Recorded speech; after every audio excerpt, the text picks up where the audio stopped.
आखिर हम किसी भी चीज की जो जमीन पर है उसको कहां से नापते हैं? तो दुनिया में कोई भी चीज जो जमीन पर है उसकी ऊंचाई सी लेवल से नापते हैं। दुनिया का सारा समुद्र आपस में जुड़ा हुआ है और जब पानी के दो अलग अलग तालाब या सोर्स को जोड़ देते हैं तो सबका लेवल बराबर हो जाता है। इसलिए आपको कोई भी ऊंचाई नापनी है तो इस सी लेवल से नापना है। अब इस पर्वत की चोटी नापना है तो इसी सी लेवल से नापिए, इसकी नापना है तो इसी सी लेवल से नापना पड़ेगा। दुनिया की किसी भी चीज की पहाड़ी की ऊंचाई नापनी है तो सी लेवल से नापना पड़ेगा। अरावली का जो तलहटी है वो ही 250 मीटर की ऊंचाई पे है। ये जो अरावली है ना, इसका जो पेंदी है ये खुद ही 250 मीटर की ऊंचाई पे है। तो इन्होंने कहा है कि ना ना, भूगोल गया भाड़ में, खान सर पढ़ाए अपना समझे अपन विद्यार्थी सबको, सुप्रीम कोर्ट ये सब नहीं मानता है। सुप्रीम कोर्ट का कहना है कि हम यहाँ पेंदिए में से नापेंगे कितना, तो 100 मीटर। अब जरा कल्पना कीजिए, मान के चलिए कि ये ऊंचाई जो है, इस पर्वत की ऊंचाई 105 मीटर है, 105 मीटर है। खनन माफियों को लग गया कि इसके अंदर मार्बल छुपा है, संगमरमर छुपा है, इसको काट देते हैं। तो क्या करेंगे सब पता है कि भैया सुप्रीम कोर्ट ने तो मान लिया है कि इसकी ऊंचाई जमीन से नापनी है, 100 मीटर है, 105 मीटर है, तो इसे हम काट नहीं सकते हैं। एक काम करो, 50 ट्रक यहां पे बालू गिरा दो, 50 ट्रक बालू गिरा दो। अब नापो इसकी लंबाई, अब नापिएगा तो ये आ जाएगा 98 मीटर। लो, अब अरावली है ये नहीं है तो नीचे मट्टी भरो, अरावली उड़ाओ, नीचे मट्टी भरो, अरावली उड़ाओ। ये कैसे सुप्रीम कोर्ट मान लिया और सरकार कैसे ही बात मान ली कि ज्योग्राफी का आदमी मुंह ताकते रह गया टुकुर टुकुर कि पूरी दुनिया में हम लोग पढ़ाएं सुबह से शाम तक कि समुद्र तल से लंबाई नापी जाती है। सुप्रीम कोर्ट हम लोग का लड़का हम लोग से सवाल पूछ रहा है, सब विद्यार्थी सब, एक सर आप पढ़ाए थे कि दुनिया में किसी भी चीज़ जो नेचुरल चीज़ है उसकी ऊंचाई नापने के लिए हम लोग सी लेवल करते हैं। सुप्रीम कोर्ट को पता नहीं क्या हो गया। अच्छा, ये लोग करते क्यों हैं?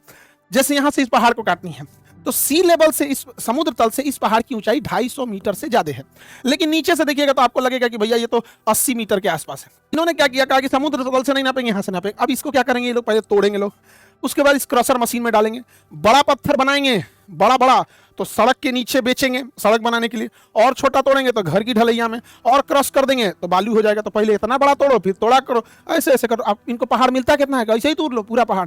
आप गिट्टी खरीदने जाइए, बालू खरीदने जाइए, बजरी खरीदने जाइए, आपको कितना महंगा मिलता है। एक इंसान मिडिल क्लास पूरी जिंदगी कमाता है ना, तो घर बनवा पाता है, बेटी की शादी कर पाता है, बच्चों की पढ़ाई लिखाई कर पाता है। मुश्किल से वो गाड़ी खरीद लिया तो ठीक है, वो भी बढ़िया बीमार पड़ा तो मिडिल क्लास की पूरी जिंदगी खत्म हो जाती है। और ये लोग पहाड़ काट के अमीर हो जाते हैं और ये बड़ी बड़ी बिल्डिंगें बनती हैं। कभी सोचे इन बिल्डिंगों का पत्थर कहां से आया? यहीं सबसे आता है। दिल्ली में कौन सा यमुना नदी से बालू निकलता है? वही अरावली काट के निकाल के बालू बना दो, उसी से ढलैया कर दो और बड़ी बड़ी बिल्डिंगें बन जाती है। अरावली जिस दिन कट गया, जिस दिन ये अरावली पूरा कट जाएगा, आप कभी सोचिए, अरावली पर्वत जो ऐसे है तो मानसून जब समुद्र से आता है तो मानसून को यह अरावली स्पीड ब्रेक का काम करती है, उसका स्पीड धीमा कर देती है और ये मानसून उत्तराखंड में बड़ा धीमा जाके टकराता है। अगर ये अरावली नहीं रहेगा, 2013 में यहां से आने वाली मानसून बहुत ज्यादा हाइट पे ऊपर निकली थी, जिस वजह से अरावली नहीं रोक पाई थी, तो उत्तराखंड में तबाही आ गया था, पूरा तहस नहस हो गया था। मानसून अचानक पहुंच गया था और उत्तराखंड के आदमी शांति से बैठे, भाई दह जाओगे लोग यहाँ पे, बात समझिए, अरावली नहीं रहेगी तो कोई रोकने वाला नहीं है। 2013 के भूकंप में इतने लोग मरे थे, ये तो मंदिर बच गया, वो भी देखिए किस देवता का मंदिर था।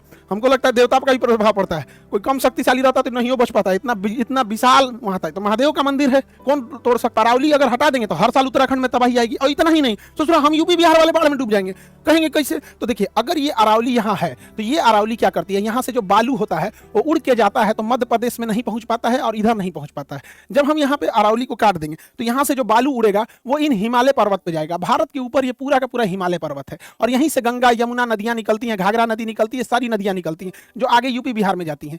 अब इनके ऊपर क्या है, फ्रेश बर्फ जमा होता है। जब सूरज की रोशनी पड़ती है तो इन पे बर्फ जो होता है उसे शीशा की तरह उस रोशनी को चमका के उड़ा देता है, जिस वजह से बर्फ नहीं पिघल पाती है। लेकिन जब हम अरावली काट देंगे तो ये पूरा का पूरा बालू आके इसके ऊपर जमा हो जाएगा।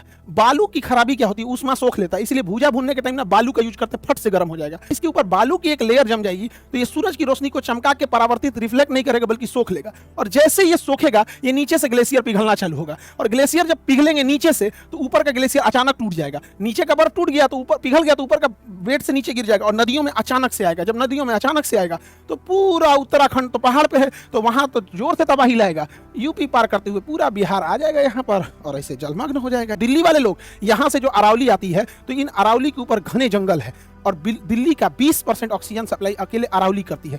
अरावली पहाड़ जो है वहां से धूल को दिल्ली पहुंचने से रोकती है। अगर अरावली काट दिए तो यहाँ से सीधे धूल दिल्ली पहुंचेगी। ये धूल दिल्ली पहुंचने के कारण बालू दिल्ली में पहुंच जाएगा और दिल्ली में बालू बहुत जगह रेत रेत हो जाएगा, जिस वजह से वहां पार्क पे रेत देखने को मिलेगा, सड़कों के किनारे रेत देखने को मिलेगा, और ये रेत की खराबी बहुत जल्दी ठंडे हो जाते हैं। तो दिल्ली में ठंडी के दिन में टेम्परेचर एकदम नीचे गिर जाएगा। और ये बालू की खराबी की गर्मी से बहुत जल्दी गर्म होते हैं, तो गर्मी के दिन में टेम्परेचर बहुत ज्यादा गर्म हो जाएगा, तो दिल्ली एकदम भयानक गर्म और एकदम भयानक ठंडा हो जाएगा। और वहां कोहरा तो छाता ही है, अब बालू का सैंड स्टॉर्म आएगा और पूरी बालू बालू हो जाएगी दिल्ली। जहाजों की लैंडिंग में बहुत बड़ी समस्या आएगी अगर ये अरावली काट दिया जाए तो।